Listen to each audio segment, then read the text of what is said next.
Бәріңе сәлем. Бүгін біз бір жасағынан шығатын жұмсақ жұқа айраннан блины жасайтын боламыз. Ол үшін бізге 500 мл айранға 2 жұмыртқа, 2 ас қасық қант, 0,5 чайный ложка тұз салып араластырамыз. Араластырып оның үстіне 300 грамм ұн саламыз.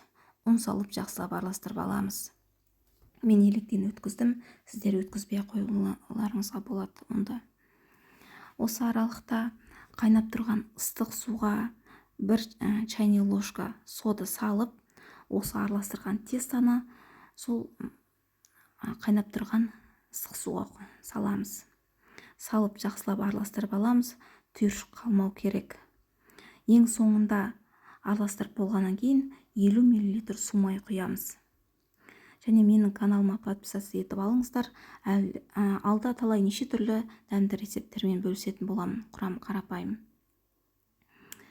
Осы блины арқылы сіздер осы блиныға түрлі начинкалар салуға болады. Және блинный торт жасауға болады осы рецептпен. Менің табам 22 размерлі. Бір оқжау құйып толықтай бір оқжау жеткілікті. Жасап көріңіздер, өте дәмді шығады.